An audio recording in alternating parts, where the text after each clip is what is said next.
Gold, trusted gold buyers. మీరు తాకట్టు పెట్టిన బంగారాన్ని విడిపించి ఈ రోజు ఉన్న మార్కెట్ ధరకు కొనబడను.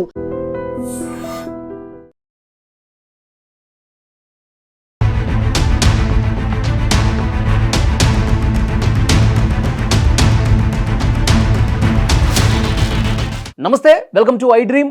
నేను వలి. ఈ మధ్యకాలంలో అమ్మాయిలు ఎంత దుర్మార్గంగా, దారుణంగా మొగుళ్ళని, భర్తల్ని కొంతమంది అమ్మాయిలు చంపేస్తున్నారు మనం చూస్తూ ఉన్నాం.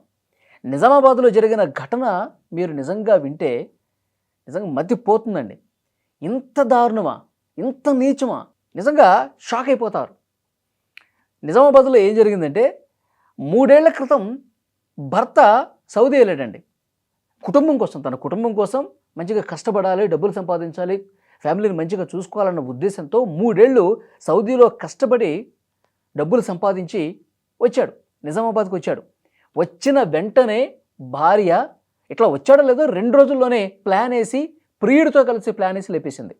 3 ఏళ్ళు అక్కడ ఉన్నాడు కదా, 3 ఏళ్ళు అక్కడ ఉన్నందుకు 3 ఏళ్ల పాటు ఇక్కడ ఇంకొకరితో వ్యవహారం నడిపించి వాడి మోజులో పడిపోయి వచ్చిన భర్తని చాలా దుర్మార్గంగా చంపేసింది. ఎక్కడ ఈ చీకటి బంధానికి, ఈ ఇల్లీగల్ రిలేషన్కి అడ్డుంటాడు కదా, ఇలా వ్యవహారం సాఫీగా సాగదు కదా భర్త వచ్చేస్తే, అందుకే లేపేసిందనమాట. అసలు పూర్తి డీటెయిల్స్ ఏంటో ఈ వీడియోలో మీకు చెప్తా. ఈ ఘటన ఎలా జరిగింది, ఎలా ప్లాన్ చేశారన్నది.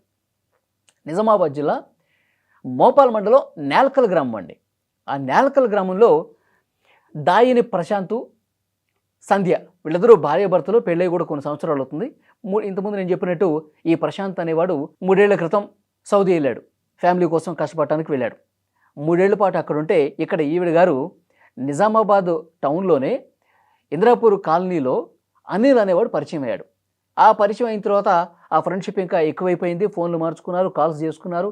అది అనైతిక బంధానికి దారితీసింది, అక్రమ సంబంధం పెట్టుకున్నారు. ఎంత దారుణం అంటే, జూన్ 27 వచ్చాడండి. 3 ఏళ్ల పాటు కష్టపడి పనిచేస్తున్నటువంటి భర్త ప్రశాంత్ మొన్న జూన్ 27 ఇంటికి వచ్చాడు.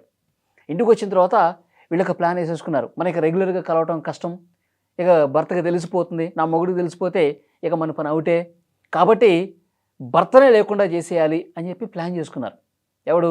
ఈ ప్రియుడు అనిల్ అనేవాడు, అలాగే ఈవిడ సంధ్య, వీళ్ళిద్దరూ ప్లాన్ చేసుకున్నారు. ప్లాన్ చేసుకుని ఆ ఊళ్ళో ఉన్నటువంటి వెంకట సాయి అనే పర్సన్ నుంచి వాళ్ళ సహాయం తీసుకున్నారు.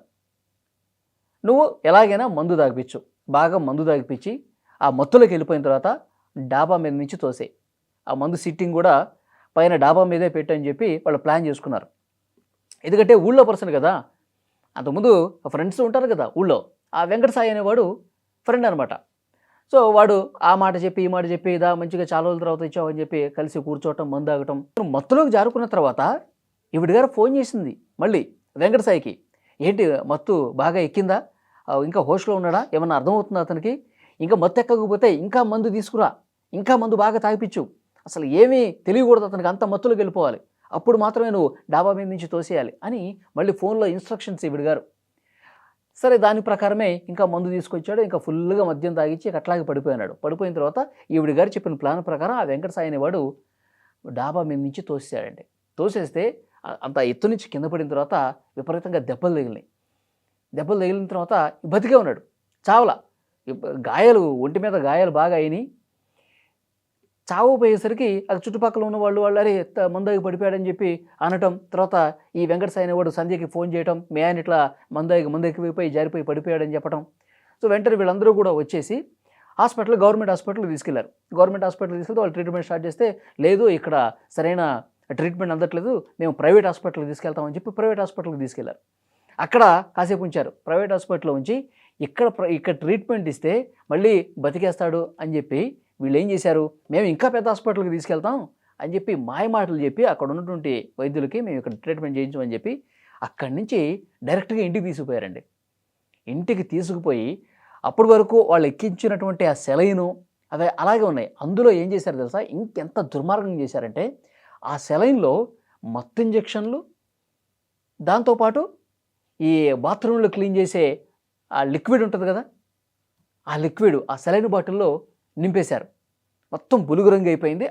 ఆ సెలైన్ ద్వారా ఆ మత్తు మందు అలాగే ఆ బాత్రూమ్లు క్లీన్ చేసే టాయిలెట్లు క్లీన్ చేసినట్టే ఆ లిక్విడ్ మొత్తం కూడా నరాల్లోకి పంపించారండి. ఎంత దారుణం చూడండి. వెళ్ళిన తర్వాత ఒక అరగంట తర్వాత గిల్ల గిల్ల గిల్ల కొట్టుకుంటున్నాడు. ఇప్పటికే పూర్తిగా మత్తులో ఉన్నాడు, తీవ్రంగా గాయాలైపోయి ఉన్నాయి. మంచి హాస్పిటల్కి తీసుకెళ్ళి ట్రీట్మెంట్ చేస్తారని చెప్పి ఇంతకుముందు ఆ వైద్యులు అనుకున్నారు. కానీ వీళ్ళు ఇంటికి తీసుకెళ్ళి ఇంత దారుణం చేసి గిల గిల గిల మంచం మీద కొట్టుకుంటుంటే వీడు సంధ్యతో పాటు ప్రియుడు ఉన్నాడు కదా, వాడు కూడా వచ్చాడు.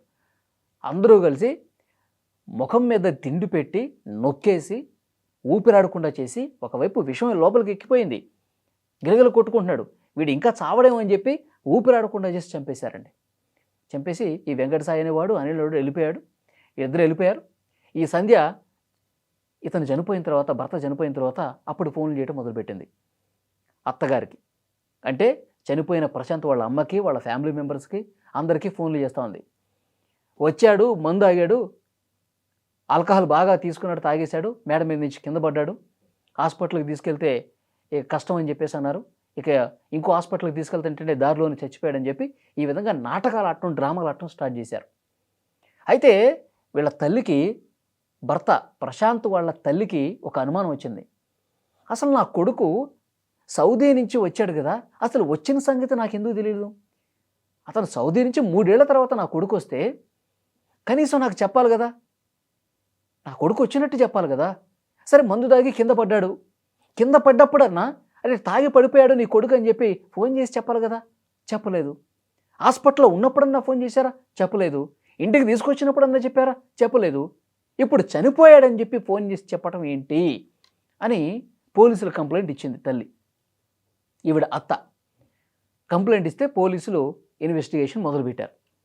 మొదలు పెడితే అప్పుడు ఇతను ఏ రోజు వచ్చాడు, ఈ ప్రశాంత్ సౌదీ నుంచి ఏ రోజు వచ్చాడు, ఏ రోజు వీళ్ళిద్దరూ మందు తాగారు, ఈ 4-5 రోజులుగా అతను వచ్చిన దగ్గర నుంచి ఎవరెవరు కలిశాడు, ఏం ఫోన్లు మాట్లాడుకున్నారు, ఈ భార్య సంధ్య ఏం ఫోన్లు మాట్లాడింది, ఇవన్నీ కూడా రికార్డ్స్ అన్నీ బయటికి తీశారు.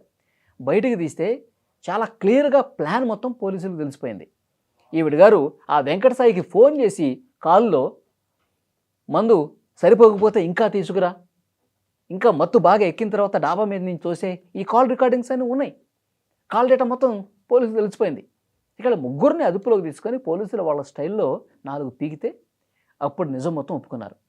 3 ఏళ్ళు నా మొగుడు ఇక్కడ లేడు, నేను అప్పుడు ఇతనికి పరిచయం అయ్యాను, మా మధ్య సంబంధం ఉంది, ఇప్పుడు భర్త వచ్చాడు కాబట్టి మా వ్యవహారం సాగట్లేదు, కాబట్టి మేము చంపాలనుకున్నాము, అందుకే ఈ వెంకట సాయి సహాయం కూడా తీసుకున్నాం. ఇది మొత్తం పోసగుచ్చినట్టు పిన్ టు పిన్ ఏ రోజు ఏం జరిగింది, ఏం ఫోన్ మాట్లాడుకున్నారు, మందు ఎక్కడ కొన్నారు, ఇవన్నీ కూడా క్లియర్గా పోసగుచ్చినట్టు ఆ నిందితులు ముగ్గురు కూడా పోలీసులకు చెప్పేశారు. ఇది జరిగింది. ఎంత దారుణం చూడండి. భార్యలు భర్తల్ని ప్రియుడి మోజులో పడిపోయి అక్రమ సంబంధాలకు, అనైతిక బంధాలకు, ఇల్లీగల్ కాంట్రాక్ట్స్కి వీళ్ళు అంటే ఒళ్ళు కొవ్వెక్కి మదవెక్కి దుర్మార్గంగా చేస్తున్నటువంటి ఇలాంటి సైకో అమ్మాయిల్ని, మహిళల్ని ఏం చేయాలండి? నిజంగా ఈ ఘటన విన్న తర్వాత ఇప్పుడు విన్నారుగా మీరు, ఏమనిపిస్తుంది మీకు? ఇలాంటి ఆడవాళ్ళు సమాజంలో ఉండాల్సినటువంటి అవసరం ఉందా? మొన్నే కదా మనం పూణేలో బిజినెస్ మ్యాన్ 600 కోట్ల వారసుడు కేతన్ అగర్వాల్ని ఎంత దుర్మార్గంగా చంపేశారండి. ప్రియుడు చేతన్ మోజులో పడిపోయి ఆ సియా గోయల్ ఏం చేసింది? అంత పెద్ద లోయ నుంచి మాయమాటలు చెప్పి ఇక అమాయకుల్ని నమ్మిస్తారు, మహానటులుగా మారిపోతారు వీళ్ళు. నీ మీద చాలా ఇష్టం ఉంది, చాలా ప్రేమ ఉంది, మనం హ్యాపీగా ఉండాలి, జీవితాంతం సంతోషంగా మనం ఉండాలని చెప్పి ఆ మాట చెప్పి ఈ మాట చెప్పి ఎంత చంపటానికి ప్లాన్. లోయ దగ్గరికి తీసుకెళ్ళి ఒక్కసారిగా తోసేసింది కదా ఆ బిజినెస్ మ్యాన్ని, కేతన్ అగర్వాల్ని.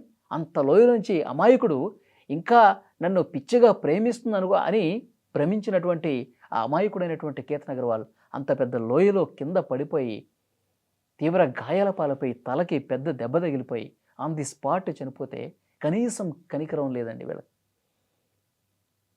ఎలా ఆలోచిస్తున్నారు చూడండి. వాడు చచ్చిపోతే నేను నా ప్రియుడితో, నా బాయ్ ఫ్రెండ్తో హ్యాపీగా ఉండిపోవచ్చు, హ్యాపీగా మేము ఎంజాయ్ చేయొచ్చు.